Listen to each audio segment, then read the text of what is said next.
আমার ছেলে মারিয়া লাগছে। যে বয়সে ছেলে হয় বাবার অবলম্বন, সে বয়সেই সন্তানের লাশ বাবার কাঁধে।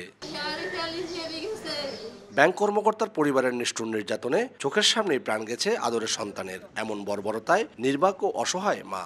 সকালে 9টা থেকে মরণ পর্যন্ত ফিরেছে 3:30 পর্যন্ত।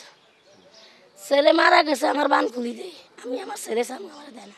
স্বজনদের অভিযোগ, 4 বছর ধরে ফেনীর ছাগলনাইয়ার বাথানিয়া গ্রামের ব্যাংক কর্মকর্তা হাবিবুর রহমানের বাড়িতে কাজ করত কিশোর নূর মোহাম্মদ। এর মধ্যে মেলেনি একদিনেরও ছুটি। এবার ঈদেও ছুটি না পেয়ে ক্ষিপ্ত হয়ে 27 রমজানে ওই বাসা থেকে 1,80,000 টাকা চুরি করে নোয়াখালীর সুদারামের গ্রামের বাড়িতে চলে যায় নূর। বিষয়টি জানতে পেরে তার মা টাকাসহ ছেলেকে নিয়ে এলে মাকে গাছের সঙ্গে বেঁধে ছেলেকে 2 দিন ধরে দফায় দফায় পিটিয়ে হত্যা করে হাবিবুরের ছেলেরা। টর্চারের চিহ্ন তো থাকবে, ওকে বেল দিয়ে মারছে তো, হাতে ওটা তো আছে, ফাঁসির চিহ্ন, গলা তো দাগও ছিল।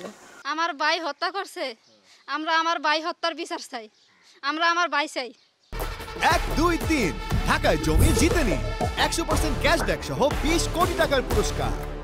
খবর পেয়ে শনিবার রাতে পুলিশ ঘটনাস্থল থেকে লাশ উদ্ধার করে ময়নাতদন্ত শেষে রবিবার পরিবারের কাছে হস্তান্তর করে। পরে মা 7 জনের বিরুদ্ধে মামলা করলে একজনকে গ্রেপ্তার করা হয়। ফিজিক্যালি গিয়ে তারপর আমরা এই দুতলায় একটা লাশ পাই এবং লাশ পাওয়ার পরে এই বিষয়ে পারিবারিকভাবে আমাদের কাছে একটা অভিযোগ অলরেডি আমাদের কাছে দিয়েছে এবং সেটা লিখিত অভিযোগ দিলে আমরা তদন্ত করব। মামলা দায়েরের পরিপ্রেক্ষিতে আমরা এটা তদন্ত করে সাব্যস্ত দোষী তাদেরকে আইনের আওতায় আনার জন্য আমরা ব্যবস্থা গ্রহণ করছি।